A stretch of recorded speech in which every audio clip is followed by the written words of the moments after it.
Hello everyone, कैसे हैं आप सब। उम्मीद करता हूँ आप सब खैरियत से होंगे। डियर गाइस, आप सभी को मैं अपने एक नई वीडियो में वेलकम करता हूँ। डियर गाइस, इस वीडियो में हम विच का ऑब्जेक्ट केस सीखेंगे। विच का इस्तेमाल एज एन ऑब्जेक्ट कि किस तरह विच ऑब्जेक्ट की तरह फंक्शन करता है। आज हम सीखेंगे कि किस तरह विच सवाल पूछते वक्त या एज एन इंटरोगेटिव प्रोनाउन की तरह एज एन ऑब्जेक्ट फंक्शन करता है। विच का ऑब्जेक्ट केस मतलब विच एज एन ऑब्जेक्ट। सीखने से पहले मैं आपको बता दूं कि ऑब्जेक्ट क्या है। ऑब्जेक्ट के बारे में मैं इस वीडियो से पहले बहुत सारे वीडियोस में रिलेटिव प्रोनाउंस के videos, compound relative pronouns videos और हु, हुम और विच के सब्जेक्टिव केस के वीडियो में ऑब्जेक्ट के बारे में बता चुका हूँ। जिस तरह आज हम विच का ऑब्जेक्टिव केस पढ़ेंगे, इसलिए ज़रूरी है कि मैं इस वीडियो में भी आपको ये बता दूं कि ऑब्जेक्टिव केस क्या है या ऑब्जेक्ट हम किसको कहते हैं। डियर गाइस, ऑब्जेक्ट हम उस नाउन या प्रोनाउन को कहते हैं जो किसी सेंटेंस में किसी हेल्पिंग वर्ब, किसी मेन वर्ब के बाद आता हो, उसको हम ऑब्जेक्ट कहते हैं। वहाँ पर नाउन और प्रोनाउन ऑब्जेक्टिव केस में होते हैं। और गाइस, टेंसेस में हम ऑब्जेक्ट उसको कहते हैं जिस पे किसी एक्शन, जिसको हम वर्ब कहते हैं, उसका असर हो। टेंसेस वाले सेंटेंसेस में जो वर्ब या एक्शन का असर रिसीव करता हो, वर्ब या एक्शन को जो रिसीव करने वाला होता है, उसको हम ऑब्जेक्ट कहते हैं। वहाँ पर भी कोई नाउन या प्रोनाउन ही होगा। और गाइज, हम ऑब्जेक्ट उस नाउन और प्रोनाउन को भी कहते हैं जिसके बारे में हम क्या या किसे ये पूछकर दरियाफ्त करें। जिस चीज़ के बारे में हम क्या या किसे या किसको इस तरह पूछ के दरियाफ्त करेंगे, क्या या किसे के जवाब में जो भी चीज़ हमें मिलेगी उसको हम ऑब्जेक्ट कहेंगे। जिस तरह मैं एक एग्जांपल दे दूं, I want a pen, I want a pen, मैं एक पेन चाहता हूं या मुझे एक पेन चाहिए, आई वांट ए पेन। यहाँ पर आप मुझसे पूछ सकते हैं क्या चाहिए, क्या। आप मुझसे पूछ सकते हैं क्या क्या चाहिए, या आप कह सकते हैं क्या, तो मैं क्या जवाब दूंगा, पेन। उस क्या का जवाब दूंगा पेन। क्या चाहिए, पेन चाहिए। आप क्या चाहते हैं, आप पेन चाहते हैं, आई वांट ए पेन।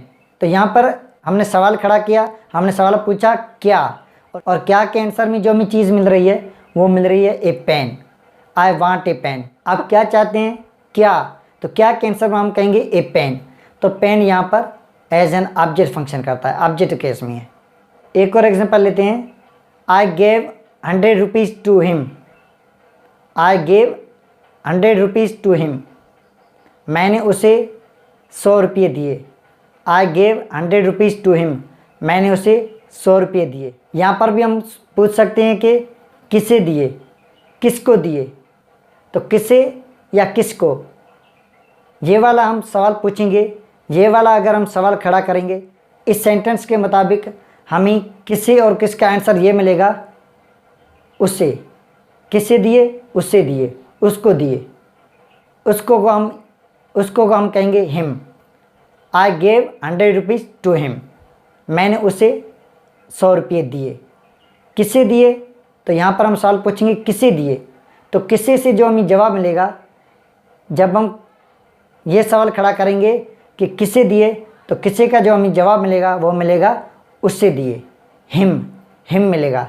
तो हिम यहाँ पर ऑब्जेक्टिव केस में है, एज एन ऑब्जेक्ट फंक्शन करता है। तो गाइस, आप ऐसे क्वेश्चंस पूछें जिनमें आप क्या और किसे इस्तेमाल करें, और क्या और किसे के आंसर में जो हमें चीज़ मिलेगी वो वहाँ पर ऑब्जेक्टिव केस में होगी, एज एन ऑब्जेक्ट फंक्शन करेगी। तो गाइस, ये थी ऑब्जेक्ट की डेफिनेशंस। हम हमारा वीडियो शुरू करते हैं। इस वीडियो में हम पहले विच के जो मैंने एग्जांपल्स लिखे हैं उन एग्जांपल्स में विच की मीनिंग को देखते हैं, विच का मतलब देखते हैं, और उसके बाद हम देखते हैं कि किस तरह विच यहाँ पर ऑब्जेक्टिव केस में फंक्शन कर रहा है। पहले विच के एग्जांपल्स लेते हैं और उनमें विच का मतलब देखते हैं। पहला एग्जांपल है, विच do you prefer, T R coffee. Which do you prefer, T R coffee. आप कौन सा ज़्यादा पसंद करते हैं, टी और कॉफ़ी, चाय या कॉफ़ी। आप कौन सी चीज़ ज़्यादा पसंद करते हैं, मतलब टी और कॉफ़ी, इनमें कौन सी चीज़ आप ज़्यादा पसंद करते हैं, या टी करते हैं, चाय करते हैं आप, या कॉफ़ी करते हैं, कौन सी चीज़ आप पसंद करते हैं। इन दो में से किसी एक के बारे में पूछने के लिए हम विच का इस्तेमाल कर रहे हैं। विच डू यू प्रीफर, आप कौन सी पसंद करते हैं, चाय या कॉफ़ी। इन दोनों में से कौन सी चीज़ आप पसंद करते हैं, ज़्यादा पसंद करते हैं। प्रीफर का मतलब है ज़्यादा पसंद करना या तरजीह देना। दूसरा एग्जांपल देते हैं, which of the pictures does he like, which of the pictures does he like, तस्वीर में से कौन सी तस्वीर वो पसंद करता है, तस्वीरों में से कौन सी तस्वीर वो पसंद करता है। Which will she take, which will she take, वो किसे लेगी या वो क्या लेगी, विच विल शी टेक, वो क्या लेगी या वो किसे लेगी। Which should we have, which should we have, हमारे पास क्या होना चाहिए या हमारे पास कौन सी चीज़ होनी चाहिए। Which should we have, which should we have, हमारे पास कौन सी चीज़ होनी चाहिए। Which do you want to learn, which do you want to learn, आप क्या सीखना चाहते हैं। Which do you want to learn, आप क्या सीखना चाहते हैं। या हम इस तरह भी कह सकते हैं, which of this languages do you want to learn, which of this languages do you want to learn, इन ज़बानों में से कौन सी ज़बान आप सीखना चाहते हैं। Which did I buy for you, which did I buy for you, मैंने आपके लिए कौन सी चीज़ खरीदी, मैंने आपके लिए क्या खरीदा। Which of the toys did I buy for you, which of the toys did I buy for you, मैंने आपके लिए खिलौनों में से कौन सा खिलौना खरीदा। With which have you written this, with which have you written this, आपने ये किस से लिखा है, आपने ये किस से लिखा है। विद विच का मतलब किस से। इन विच वर दे स्टेइंग, इन विच वर दे स्टेइंग, वो किस में रह रहे थे। यहाँ पर हम इन विच दे वर स्टेइंग इस सेंटेंस में बात कर रहे हैं, एक दो कमरों की बात कर रहे हैं। उन कमरों में से, उन रूम्स में से हम पूछ रहे हैं इन विच वर दे स्टेइंग, वो किस में रह रहे थे, मतलब कुछ लोग रह रहे थे, उनके बारे में हम पूछ रहे हैं कि ये जो दो कमरे, इन दोनों कमरों में से किस कमरे में वो रह रहे थे। इन विच दे वर स्टेइंग, वो किस में रह रहे थे। गाइस, विच के बारे में बेसिक बातें, बुनियादी बातें मैं इस वीडियो से पहले 3 वीडियो अपलोड कर चुका हूँ। उन वीडियोज़ में मैं प्रॉपरली समझा चुका हूँ कि विच हम क्यों इस्तेमाल करते हैं, इंटरोगेटिव प्रोनाउंस में विच का मतलब क्या होता है, किस तरह विच सब्जेक्टिव केस में फंक्शन करता है, किस तरह विच एज एन ऑब्जेक्ट फंक्शन करता है, किस तरह विच के क्वेश्चंस के आंसर्स दे सकते हैं, विच को किस लिए और क्यों इस्तेमाल किया जाता है। ये सभी बातें मैं इस वीडियो से पहले प्रॉपरली सिखा चुका हूँ। लेकिन गाइस, यहाँ पर भी मैं आपको थोड़ा बता दूँ, विच को हम किसी लिमिटेड, किसी महदूद तादाद में से, फिर वो तादाद लोगों की हो चाहे चीज़ों की हो, लोगों की महदूद तादाद या चीज़ों की महदूद तादाद में से इंतखाब करने के लिए, किसी शख्स का इंतखाब करना हो या किसी चीज़ का इंतखाब करना हो, इंतखाब करने का मतलब है चूज़ करना या सिलेक्ट करना, तो हम विच का इस्तेमाल करते हैं। विच का इस्तेमाल हम इस कंडीशन में, इस सिचुएशन में करते हैं कि जो चीज़ें या जो लोग हमारे सामने मौजूद हों, जिनके बारे में हम बात कर रहे हों, जिनके बारे में हम पूछ रहे हों, उनका जो तादाद है या तो हमें पहले से मालूम होता है या तो हमें ये पता होता है वो जो चीज़ों का तादाद या लोगों की जो तादाद है वो मखसूस है या लिमिटेड है, महदूद तादाद है। उस महदूद तादाद में से या पहले से जो हमें मालूम तादाद है, उस तादाद में से किसी एक शख्स या ज़्यादा लोगों के बारे में पूछने के लिए, किसी एक शख्स को चूज़ करने के लिए, किसी एक शख्स को सिलेक्ट करने के लिए या कुछ ज़्यादा तादाद को सिलेक्ट करने के लिए हम विच का इस्तेमाल करते हैं। और चीज़ों की महदूद तादाद में से किसी एक चीज़ को सिलेक्ट करने के लिए या कुछ ज़्यादा चीज़ों की तादाद को सिलेक्ट करने के लिए हम विच का इस्तेमाल करते हैं।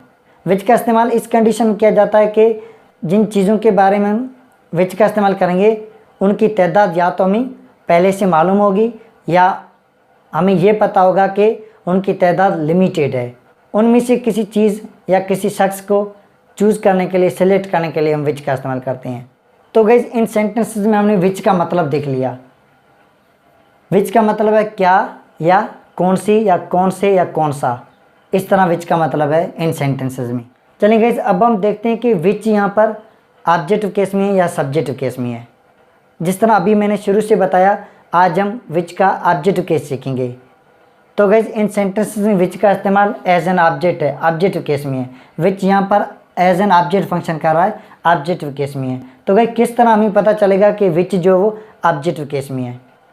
जिस तरह इस वीडियो से पहले आपने हु, हुम और विच की वीडियोज़ अगर आपने देखे हैं तो आप समझ गए होंगे कि हम इंटरोगेटिव प्रोनाउंस से जब हम सवाल पूछते हैं, सवाल के आंसर में हमें किसी सब्जेक्ट के बारे में मालूमात मिलती है या किसी सब्जेक्ट का हम पता कर रहे होते हैं, तो उन सेंटेंसेस में इंटरोगेटिव प्रोनाउन सब्जेक्टिव केस में होता है। जब हम इंटरोगेटिव प्रोनाउन से सवाल पूछें, क्वेश्चन पूछें और क्वेश्चन के आंसर में, क्वेश्चन के जवाब में हमें किसी ऑब्जेक्ट के बारे में मालूमात मिले, हम आंसर में किसी ऑब्जेक्ट को ढूंढें, तो वहाँ पर इंटरोगेटिव प्रोनाउंस ऑब्जेक्टिव केस में होते हैं। चलिए यहाँ पर आपको पता चल जाएगा। यहाँ पर मैं आपको समझाता हूँ किस तरह विच यहाँ पर एज एन ऑब्जेक्ट फंक्शन कर रहा है। विच डू यू प्रीफर, आप किसी तरजीह देते हैं, या चाय या कॉफ़ी, आप किसी तरजीह देते हैं या आप किसी ज़्यादा पसंद करते हैं, चाय या कॉफ़ी को।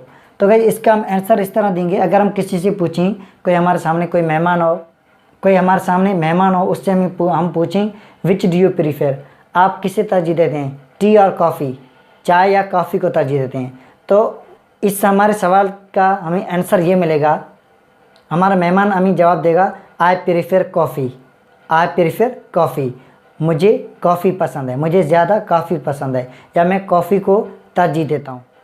तो गाइस इस आंसर में आप देखें, उसने हमें आंसर दिया आई प्रीफर कॉफ़ी। तो आई हमारा सब्जेक्ट है, प्रीफर क्या है, एक्शन है, वर्ब है, और उस वर्ब के बाद कौन सा लफ्ज़ आया, कॉफ़ी। कॉफ़ी यहाँ पर नाउन है और वर्ब के बाद आ रहा है, तो यहाँ पर ये ऑब्जेक्टिव केस में है। कॉफ़ी प्रीफर जो हमारा एक्शन है उसको रिसीव कर रहा है, उस एक्शन से मुतासर हो रहा है। कॉफ़ी वाला जो वर्ड है वो नाउन है और ऑब्जेक्टिव केस में, क्योंकि वो किसी मेन वर्ब के बाद आ रहा है। मेन वर्ब को हम एक्शन कहते हैं, उस एक्शन का वो रिसीवर है। तो यहाँ पर कॉफ़ी क्या है, ऑब्जेक्टिव केस में है। तो गाइस इस सेंटेंस से हमने क्या दरियाफ्त किया, हमने कोई चीज़ दरियाफ्त की। मेहमान को सर्व करने के लिए हमने कोई चीज़ दरियाफ्त करने की कोशिश की और हमने क्वेश्चन पूछा विच डू यू प्रीफर, तो उसने जवाब दिया कॉफ़ी का जवाब दिया। विच से हमने सवाल पूछा और विच ने क्या मालूमात दी, विच से हमें कौन सी मालूमात मिली, विच ने क्या दरियाफ्त किया, विच ने दरियाफ्त किया कि आंसर में हमें ये पता चला कि वो कॉफ़ी पसंद करता है। तो विच से हमें आंसर मिला कॉफ़ी।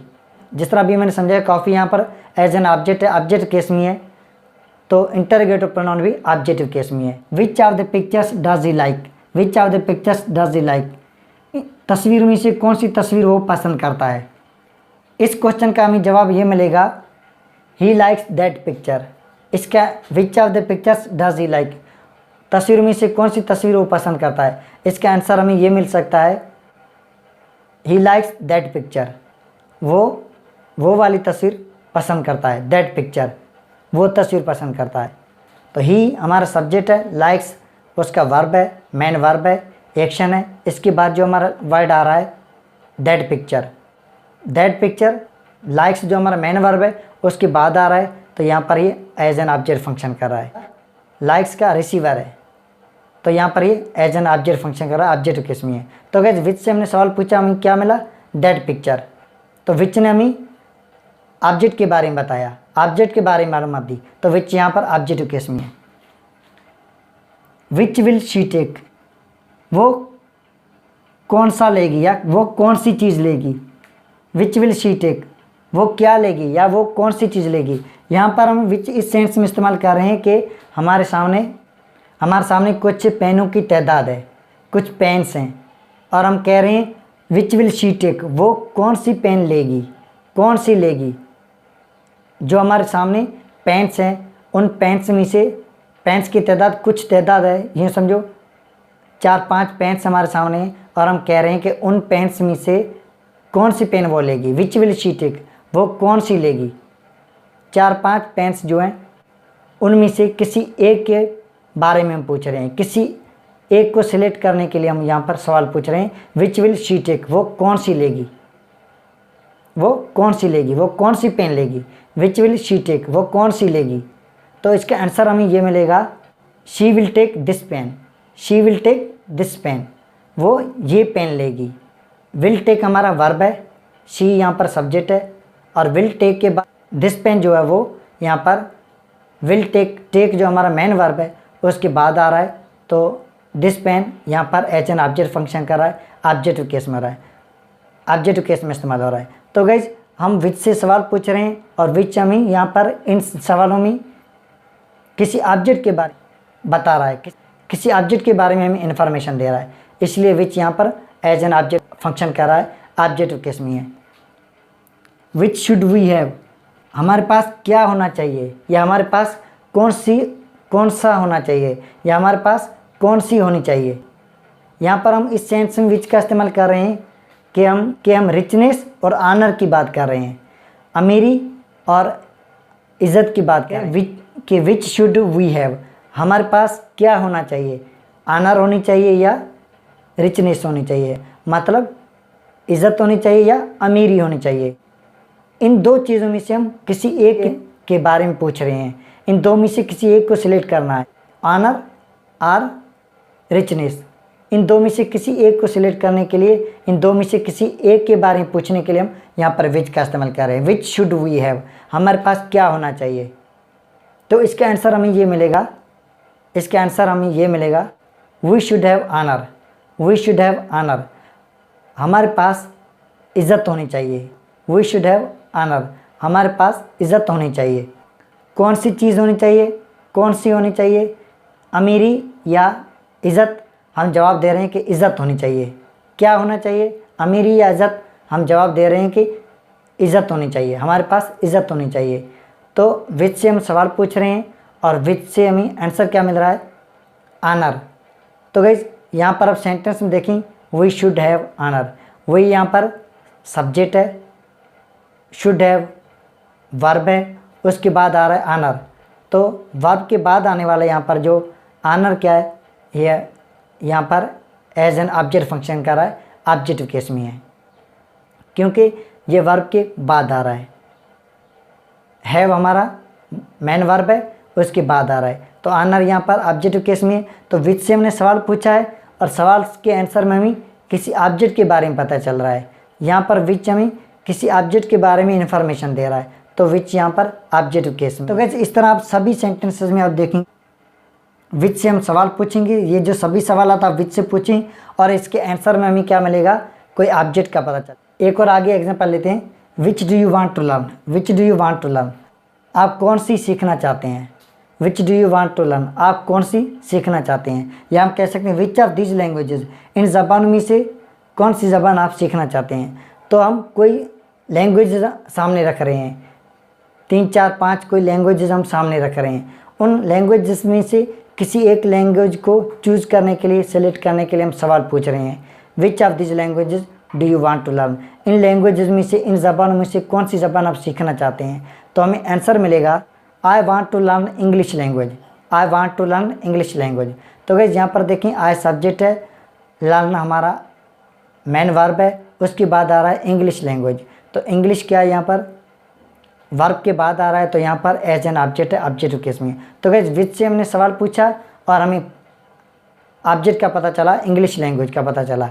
तो English language as an object function कर रहा है, तो विच भी यहाँ पर इन सेंटेंसेस में एज एन ऑब्जेक्ट फंक्शन कर रहा है। तो गाइस इन सभी सेंटेंसेस से आप सवाल पूछें और सवाल के आंसर में जो भी नाउन या प्रोनाउन मिलेंगे वो एज एन ऑब्जेक्ट फंक्शन करेंगे, किसी मेन वर्ब के बाद होंगे या किसी हेल्पिंग वर्ब के बाद होंगे सेंटेंसेस में।